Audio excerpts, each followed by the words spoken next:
देवी कवच हिंदी में। ओम श्री गणेशाय नमः, श्री सरस्वत्यै नमः, श्री सद्गुरु चरण कमलेभ्यो नमः, श्री दुर्गा देव्यै नमः। ओम नमश्चंडिकायै।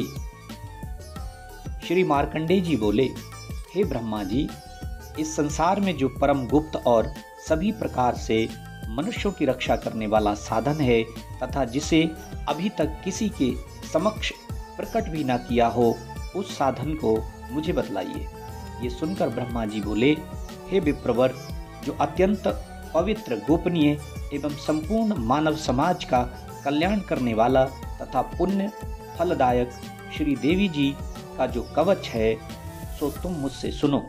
किंतु पहले मैं तुम्हें कवच की अधिष्ठात्री देवी की 9 मूर्तियों के नाम बतलाता हूं। प्रथम शैलपुत्री, दूसरी ब्रह्मचारिणी, तीसरी चंद्रघंटा, चौथी कूष्मांडा, पांचवी स्कंदमाता, छठी कात्यायनी, सातवीं कालरात्रि, आठवीं महागौरी और 9वीं सिद्धिदात्री। जो मनुष्य अग्नि में जल रहा हो, शत्रुओं के बीच युद्ध में घिरा हुआ हो अथवा महासंकट से त्रस्त होकर भगवती की शरण में जाता है, उसका लेश मात्र भी अहित नहीं होता। जो मनुष्य भक्ति के साथ भगवती का स्मरण करते हैं, उनकी सब प्रकार से वृद्धि होती है। हे भगवती, तुम्हारा जो स्मरण करते हैं, उनकी तुम अवश्य ही रक्षा करती हो। श्री चामुंडा देवी प्रेत पर, वाराही भैंसे पर, ऐन्द्री हाथी पर, देवी वैष्णवी गरुण पर, श्री माहेश्वरी बैल पर, कौमारी मोर पर तथा श्री विष्णुप्रिया लक्ष्मी जी हाथ में कमल धारण किए तथा कमल पर ही विराजमान हैं। श्वेत रूप धारण किए देवी ईश्वरी बैल पर तथा समस्त आभूषणों से भूषित ब्राह्मी देवी हंस पर चढ़ी हुई हैं। इस प्रकार ये सभी देवियां सभी योग शक्तियों से युक्त हैं तथा अनेक प्रकार के आभूषणों रत्नों से विभूषित हैं। ये सभी देवियां क्रोध में भरी हुई रथ पर बैठी हुई दिखाई दे रही हैं। ये सभी शक्तियां दैत्यों का वध करने, भक्तों को अभय देने और देवताओं के हित के लिए शंख, चक्र, गदा, शक्ति, हल, मृसल, खेटक, तोमर, फरसा, पाश, भाला, त्रिशूल और उत्तम आयुध, धनुष आदि शस्त्रों को धारण करती हैं। हे महापराक्रम वाली, हे महाभय विनाशिनी, बड़ी कठिनता से दर्शन देने वाली और शत्रुओं के भय को बढ़ाने वाली देवी, मैं तुम्हारी शरण में आया हूँ, मेरी रक्षा करो। पूर्व में ऐन्द्री देवी, अग्निकोण में अग्नि देवता, दक्षिण में वाराही देवी, नैऋत्य कोण में खड्गधारिणी, पश्चिम में वारुणी देवी, वायु कोण में मृगवाहिनी, उत्तर में कौमारी, ईशान कोण में शूलधारिणी, ऊपर से ब्रह्माणी और नीचे से वैष्णवी मेरी रक्षा करें। इसी प्रकार शबवाहिनी चामुंडा देवी दशों दिशाओं में मेरी रक्षा करें।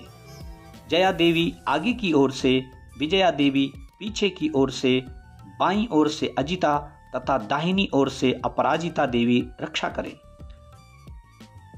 उद्योतिनी शिखा की, उमा देवी सिर की, मालाधारी मस्तक की, यशस्विनी दोनों भौहों की, त्रिनेत्रा देवी भौं के मध्य की, यम घंटा देवी नासिका की, आंखों के मध्य की, शंखिनी देवी कानों की, द्वारवासिनी कालिका कपोलों की, कानों की, मूल भाग की शांकरी देवी, नासिका की सुगंधा और ऊपर के होंठ की चर्चिका देवी तथा नीचे के होंठ की अमृत कला रक्षा करें।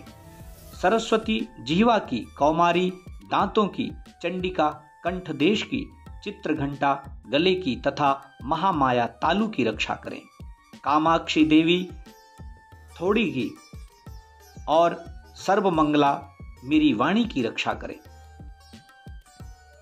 भद्रकाली गर्दन की और धनुर्धरी पीठ की, कंठ से बाहर नीलग्रीवा, नलकुबरी कंठ नलिका, खड्गधारिणी दोनों कंधों की, वज्रधारिणी भुजाओं की रक्षा करें।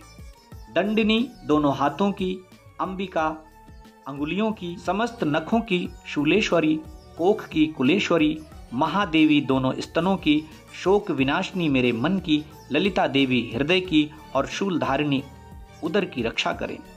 कामिनी नाभि की, गुह्य स्थान की गुह्येश्वरी, पूतकामिनी लिंग की तथा महिष वाहिनी गुदा की रक्षा करें। कटि प्रदेश की भगवती, घुटनों की विंध्यवासिनी महाबली देवी जंघाओं की रक्षा करें। गुल्फों की नारसिंही, पैरों के पृष्ठ भाग की तेजसी, अंगुलियों की श्रीधरी देवी, तलुओं की स्थलवासिनी देवी रक्षा करें। दंष्ट्रा कराली देवी नखों की, केशों की ऊर्ध्व केशनी, कौमारी रोम छिद्रों की बागीश्वरी त्वचा की रक्षा करें। पार्वती देवी रक्त मज्जा वसा मांस तथा अस्थि की, कालरात्रि आंतों की और मुक्तेश्वरी देवी पित्त की, पद्मकोश की पद्मावली, श्लेष्मा की चूड़ामणि, देवी ज्वालामुखी नस जाल की और समस्त संधियों की अवेद्य देवी रक्षा करें। श्री ब्राह्मणी मेरे शुक्र की, श्री छत्रेश्वरी देवी छाया की रक्षा करें। धर्मधारिणी देवी अहंकार, मन और बुद्धि की, प्राण की, कल्याण शोभना देवी योगिनी रस, रूप, गंध, शब्द और स्पर्श की, सत्व, रज एवं तमोगुण की नारायणी देवी रक्षा करें। आयु की बाराही, धर्म की वैष्णवी देवी रक्षा करें।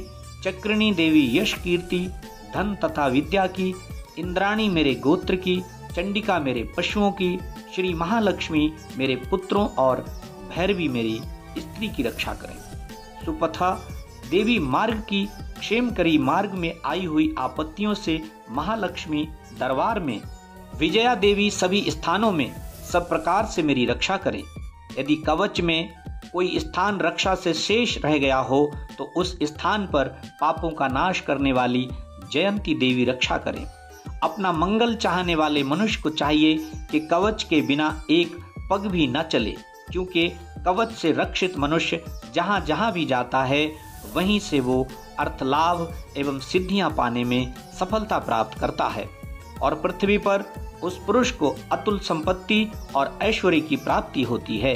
ऐसा व्यक्ति निर्भय हो जाता है तथा युद्ध में भी वो निर्भय होकर विजय को प्राप्त करता है एवं तीनों लोकों में पूजनीय होता है। ये देवी का कवच देवताओं को भी दुर्लभ है। जो मनुष्य श्रद्धा पूर्वक पवित्र हो, नित्य प्रति तीनों संध्याओं के समय इस कवच का पाठ करता है, उसे दैवी शक्ति प्राप्त होती है और वो त्रैलोक्य में कहीं भी पराजित नहीं होता। ऐसा पुरुष अकाल मृत्यु को प्राप्त नहीं होता तथा 100 वर्षों तक जीवित रहता है। ये कवच मनुष्य के तेज और यश को बढ़ाने वाला है। उसके भयंकर रोग नष्ट हो जाते हैं। स्थावर, जंगम, कृत्रिम, विषादी के भय से रहित हो जाता है। भूचर, खेचर, वरुण लोक में रहने वाले तथा कुक्षी में उत्पन्न होने वाले रोग, डाकिनी, शाकिनी आदि नीच देवता इस कवच के धारण करने से नष्ट हो जाते हैं। अंतरिक्ष में गमन करने वाले डाकिनी, ग्रह, भूत, पिशाच, यक्ष, गंधर्व, राक्षस, ब्रह्म राक्षस, बेताल, कूष्मांड तथा भैरवादिक अनिष्ट कारक देवता देवी के कवच को हृदय में धारण करने वाले पुरुष के दर्शन मात्र से भाग जाते हैं। जो मनुष्य पहले इस कवच का पाठ करके बाद में सप्तशती पाठ करता है, उस मनुष्य के संतति, पुत्र, पौत्रादिक जब तक ये भूमंडल, पर्वत, वृक्ष, वन को धारण किए हुए हैं तब तक पृथ्वी पर बने रहते हैं और देहांत के बाद वो उस परमोत्तम धाम को प्राप्त करता है जो देवताओं को भी दुर्लभ है और फिर दिव्य स्वरूप को प्राप्त होकर सदाशिव के साथ आनंद का भागी होता है। इति देव्याः कवचम संपूर्णम।